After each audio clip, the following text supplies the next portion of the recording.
నమస్తే, welcome to our channel. నేను మీ పద్మావతి. ఈరోజు మనతో పాటు ప్రముఖ ఆధ్యాత్మికవేత్త మరియు ఆస్ట్రాలజర్ బ్రహ్మశ్రీ సుభాష్ శర్మ గారు ఉన్నారు. మరి ఆయనతో మాట్లాడి ధనస్సు రాశి వారికి ఉగాది నుంచి ఉగాది వరకు ఇటువంటి ఫలితాలు ఉండబోతున్నాయి అనేది తెలుసుకునే ప్రయత్నం చేద్దాం. మరి మీరు కూడా వీడియోని ఎక్కడా కూడా స్కిప్ చేయకుండా పూర్తిగా చూసేయండి. నమస్కారం గురువు గారు. శ్రీమాత్రే నమః. గురువు గారు, ఉగాది నుంచి నూతన సంవత్సరం మొదలవబోతుంది. ముందుగా మీకు నూతన సంవత్సర శుభాకాంక్షలు గురువు గారు. అయితే శ్రీ విశ్వావసు నామ సంవత్సరం ఈ సంవత్సరం మరి ధనస్సు రాశి వారికి ఎటువంటి ఫలితాలను ఇవ్వబోతుంది? ఒకవేళ మంచి ఫలితాలు అయితే వాటిని ఎలా గ్రహించాలి, లేదు మనకి ఏదైనా చెడు జరగబోతుంది అంటే దానికి నివారణ ఏ విధంగా చేసుకోవాలంటారు?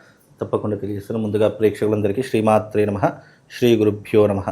ప్రేక్షకులందరికీ కూడా విశ్వవసు నూతన సంవత్సర ఉగాది శుభాకాంక్షలు తెలియజేసుకుంటూ, గోచార ఫలితాల్లో అందరికీ శుభం జరగాలి, లాభం జరగాలని కోరుకుంటూ ఈ సంవత్సరము ధనుస్సు రాశి వారి యొక్క ఫలితాలు ఎలా ఉన్నాయో తెలుసుకుందాం. ముందుగా ధనుస్సు రాశి వారి యొక్క విషయానికి వస్తే కనుక ధనుస్సు రాశి వారికి ఆదాయం 5, అలాగే ఖర్చు వ్యయము కూడా 5% ఉంది. అలాగే రాజపూజ్యము, రాజ అవమానము అంటే గౌరవించేటటువంటి వారు ఒకరు ఉంటే అవమానించేటటువంటి వారు 5 ఉంటూ ఉంటారు. కాబట్టి వీళ్లకు సంపాదన సమపాలల్లో ఉంటుంది, ఖర్చు కూడా సమపాలల్లో ఉంటుంది. గౌరవించేటటువంటి వారు ఒకరు ఉంటే అవమానించేటటువంటి వారు 5 ఉంటారని వీళ్ళు తెలుసుకోవాలి. ఇక తరువాత ధనుసు రాశి వారికి సప్తమ స్థానంలో గురు సంచారము, అలాగే అర్ధాష్టమ అంటే చతుర్థ స్థానంలో శని సంచారం అంటే అర్ధాష్టమ శని ప్రభావము వీళ్లకు ప్రారంభమవుతుంది. కనుక అర్ధాష్టమ శని ప్రభావం, సప్తమ స్థానంలో గురు సంచారం ఏ విధంగా ఉంటాయో ముందు తెలుసుకుందాం. ఇక వీళ్ళకు సప్తమ స్థానంలో గురు సంచారం అని చెప్పడం జరిగింది. సప్తమ స్థానంలో గురు సంచరించడం వల్ల ఈ సంవత్సరం వీళ్ళకి ఏ రకమైనటువంటి ఫలితాలు ఉంటాయి అంటే 7వ స్థానము గురు సంచారం లాభదాయకమైనటువంటి స్థానము. లాభదాయకమైనటువంటి స్థానం కారణం చేత 7వ స్థానంలో గురు సంచరించడం చేత కార్యసిద్ధి జరుగుతుంది. కార్యసిద్ధి అంటే అనుకున్నటువంటి పనులు అన్నిటిలో కూడా విజయం చేకూరుతూ ఉంటుంది. అలాగే శారీరక సౌఖ్యము అంటే కష్టపడేటటువంటి తత్వం తగ్గుతుంది. అలాగే ఈజీ మనీ అంటే సులువుగా డబ్బులు సంపాదించేటటువంటి మార్గాలు వీళ్ళ జీవితంలో పెరుగుతాయి. అలాగే వీళ్ళకు శారీరక సౌఖ్యంతో పాటు ఆరోగ్య విషయంలో కూడా సజావుగా ఉంటూ ఉంటుంది.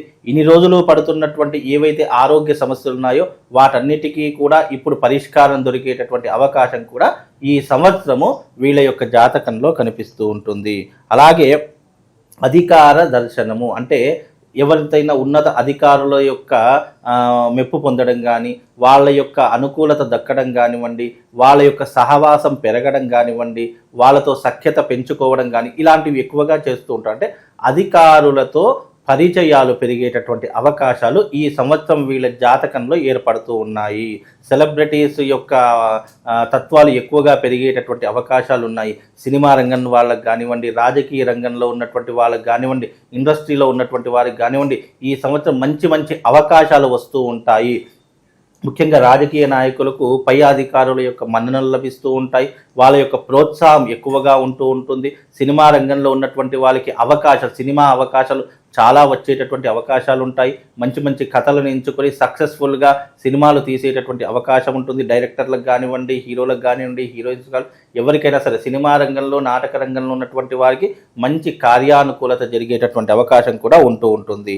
అలాగే సంపూర్ణమైనటువంటి ఆనందంలో ఉండడానికి ఎక్కువగా ఆశపడుతూ ఉంటారు.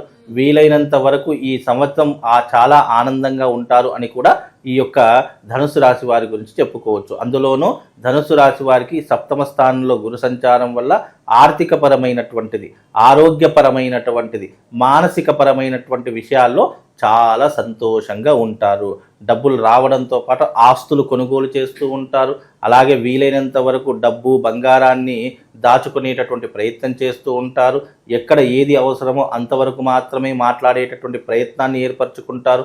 గతంతో పోల్చుకుంటే ఈ సంవత్సరం కొంచెం లాభదాయకంగా ఉండేటటువంటి రాశులలో ఈ యొక్క ధనుసు రాశి కూడా ఒకటి అని చెప్పుకోవచ్చు. గురువు వీళ్ళకు అనుకూలంగా ఉన్నాడు. ఎందుకంటే సంవత్సర కాలం పాటు మనం గోచార ఫలితాలను గురువు యొక్క అనుకూలంగాను అలాగే శని యొక్క అనుకూలంగాను మనం గోచార ఫలితాలను చూస్తుంటాం. ఎందుకంటే ఈ రెండు ప్లానెటరీ పొజిషన్సే మనిషి మీద అత్యధికమైనటువంటి ప్రభావాన్ని చూపిస్తుంటాయి. కనుక గురువు వీళ్ళకు అనుకూలంగా ఉన్నాడు కాబట్టి కొంతవరకు వీళ్ళకు లాభము అని చెప్పుకోవచ్చు.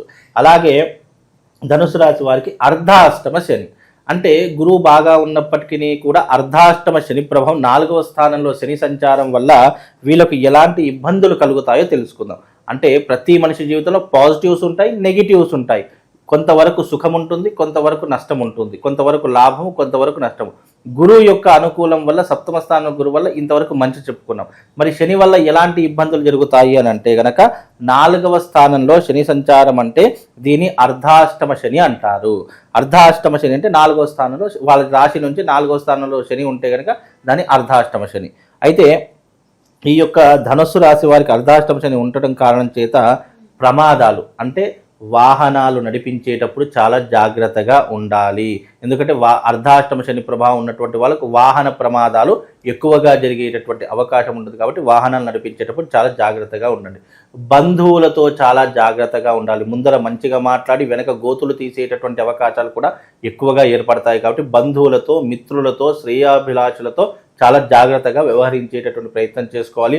గొడవలు పెట్టుకోవడం కానీ, పోలీస్ స్టేషను, కోర్టు కేసులకు చాలా దూరంగా ఉండేటటువంటి ప్రయత్నాలు చేసుకోవాలి. వీలైనంత వరకు ఇతరుల విషయాలలో, అంటే ఎప్పుడైనా జీవితంలో ధనుసు రాశి వారు ఈ సంవత్సరం అంతా గుర్తుపెట్టుకోండి, పోలీస్ స్టేషన్ వ్యవహారాదులలో కానీ, కోర్టు వ్యవహారాదులలో కానీ, డబ్బు వ్యవహారాదులలో కానీ ఎవరికి కూడా జమానత్ ఉండడం కానీ, అంటే షూరిటీ లాంటివి ఉండడం కానివ్వండి, అలాంటి విషయాల్లో కలుగజేసుకోవడం కానీ ఈ సంవత్సరం అస్సలు పెట్టుకోకండి. అలా పెట్టుకుంటే వాళ్ళు బాగుపడతారు, మీరు నష్టపోతారు. ఇది చాలా మట్టుకు గుర్తుపెట్టుకోండి. అందులోనూ వీళ్ళకు బంధుమిత్రులతో వైరం ఏర్పడేటటువంటి అవకాశం ఏర్పడుతుంది. అలాగే బంధుమిత్రులు వీళ్ళని పీడించుకుని తినేటటువంటి అవకాశం కూడా ఏర్పడుతుంది. డబ్బు కోసమో లేదా మానసిక స్వభావం కోసమో లేదా ఇతరితర కారణాల కోసమో బంధువుల యొక్క పీడ వీళ్ళకు ఎక్కువగా జరుగుతూ ఉంటుంది. అందులోనూ విచారం, ఎప్పుడూ కూడా ఏదో ఒకటి ఆలోచిస్తూ ఉంటూ ఉంటారు. కనుక ఆ విచారాన్ని దూరం పెట్టుకునేటటువంటి ప్రయత్నం చేసుకోండి. అందులోనూ ఈ వీళ్ళకు ముఖ్యంగా వినిపించేటటువంటిది ఏంటంటే డబ్బు కొరత ఎక్కువగా ఏర్పడేటటువంటి అవకాశం ఏర్పడుతుంది. ఎందుకంటే గురుబలం బాగున్నప్పటికీ కూడా శని బాగా లేడు కాబట్టి వ్యసనాలు పెరిగేటటువంటి అవకాశము, మద్యము, జూదము, పరస్త్రీ వ్యామోహము ఇలాంటివి ఎక్కువగా పెరిగేటటువంటి లక్షణాలు ఏర్పరుస్తూ ఉంటారు. ఎందుకంటే డబ్బులు విపరీతంగా ఉన్నాయనుకోండి, చెడుకు ఎక్కువగా దారి తీసేటటువంటి లక్షణాలను మనిషి జీవితంలో ఏర్పడతాయి. ఎందుకంటే డబ్బులు ఉన్నాయి కదా, ఏదైనా చేయవచ్చు అని చెప్పేసి మంచి కంటే ఎక్కువ చెడు వైపు వెళ్ళేటటువంటి లక్షణాలు ఏర్పడతాయి. కాబట్టి అలాంటి లక్షణాలను దూరం పెట్టుకునేటటువంటి ప్రయత్నం చేసుకోండి. అందులోనూ కొద్దిగా అనారోగ్యపరమైనటువంటి ఇబ్బందులు ఏర్పడతాయి. ముఖ్యంగా కంటికి సంబంధించినటువంటి వ్యాధులు కావచ్చు, ఉదరానికి అంటే కడుపుకి సంబంధించినటువంటి వ్యాధులు కావచ్చు, మెదడుకి సంబంధించినటువంటి వ్యాధులు కావచ్చు, ఇలాంటి ఎక్కువగా జరిగేటటువంటి అవకాశం ఉంటుంది. అంటే మైగ్రేన్ ప్రాబ్లం లాంటివి కానివ్వండి, హెడేక్ లాంటి ప్రాబ్లమ్స్ కానివ్వండి, ఉదర సంబంధితమైనటువంటి అజీర్తి కానివ్వండి, లేదా గ్యాస్ ట్రబుల్స్ కానివ్వండి, ఇలాంటివి ఎక్కువగా జరిగేటటువంటి అవకాశం ఉంటుంది. అలాంటి విషయాల్లో, ఆరోగ్య విషయాల్లో మాత్రం కాస్త జాగ్రత్తగా ఉండేటటువంటి ప్రయత్నం ఏర్పరచుకోండి. అందులోనూ రాహు కూడా 4వ స్థానంలో ఉన్నాడు కాబట్టి చతుర్థ స్థానంలో రాహు ఉండడం చేత విచ్చలవిడిగా డబ్బులు ఖర్చు చేయడము, విచ్చలవిడిగా బంధువులకు, మిత్రులకు ఎవరికి పడితే వాళ్ళకు డబ్బులు దానం చేయడము, లేదా వాళ్ళ గురించి ఎక్కువగా ఖర్చు పెట్టడము, లేదంటే ఇంట్లో చీటికి మాటికి గొడవలు ఏర్పడము, లేదా చెడు వైపు ఎక్కువగా వెళ్ళాలని మనసు రావడము, జూదము, మద్యం లాంటి చోట్లకు ఎక్కువగా వెళ్ళాలి అని ఆశపడము, విందులు వినోదాల్లో ఎక్కువగా పాలు పంచుకోవడము, ఇలాంటివి ఎక్కువగా జరిగేటటువంటి అవకాశం ఉంటుంది. 10వ స్థానంలో కేతు సంచారం, 10వ స్థానంలో కేతు సంచారం వల్ల కొద్దిగా ఇబ్బందులు కలిగేటటువంటి అవకాశం ఉంది.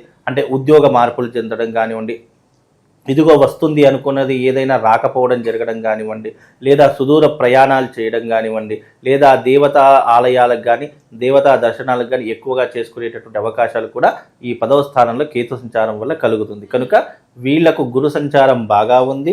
అలాగే అర్ధాష్టమ శని ప్రభావం నడుస్తుంది.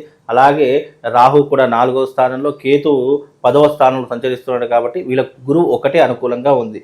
మిగతా అర్ధాష్టమ శని ప్రభావంలో కొద్దిగా మధ్యమైనటువంటి ఫలితాలని చెప్పుకోవచ్చు. గురువు బాగున్నప్పటికీ కూడా శని బాగా లేకపోతే మనకు బ్యాలెన్సింగ్ చేస్తాడు. ఇటు గురు బలం బాగుంది, శని బాగాలేడు కాబట్టి రెండింటి బ్యాలెన్స్ చేస్తాడు. అంటే మధ్యమైనటువంటి ఫలితాలని చెప్పుకోవచ్చు అమ్మా.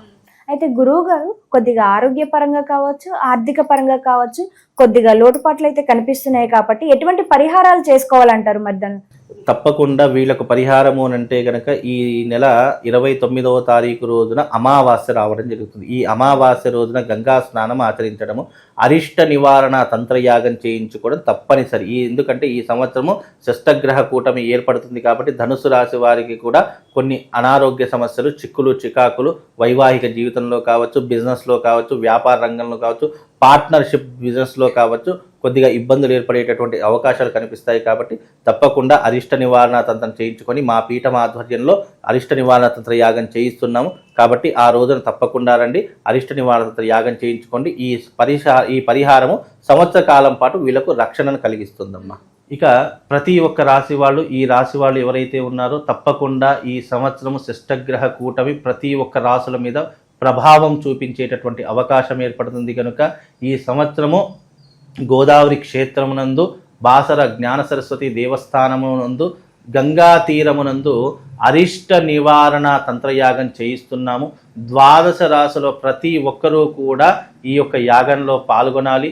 రాబోయేటటువంటి షష్టగ్రహ కూటమి కొన్ని గ్రహాలకు, అలాగే గ్రహాలలో జరిగేటటువంటి వింతలకు, అలాగే మార్పులకు, ప్లానెటరీ పొజిషన్లో జరిగేటటువంటి కొన్ని గ్రహ సంచారముల యొక్క మార్పు ప్రతి ఒక్క రాశి దాని మీద ప్రభావం చూయించేటటువంటి అవకాశం ఏర్పడుతుంది. కనుక ప్రతి ఒక్కరికి కూడా ఈ సంవత్సరం విశ్వసునామ సంవత్సరము ఆనందంగా ఉండాలనుకున్నా, అలాగే చేసే వృత్తి వ్యాపారాదుల్లో లాభం చేకూరాలనుకున్నా ఈ సంవత్సరం జరిగేటటువంటి ఈ యొక్క అరిష్ట నివారణ తంత్ర యాగంలో పాల్గొనండి. ఈ యాగము తేదీ 29వ తారీఖు రోజున ఉదయం 10 గంటలకు బాసర క్షేత్రం నందు, గోదావరి క్షేత్రం నందు ఈ యాగము సామూహికంగా నిర్వహిస్తున్నాము.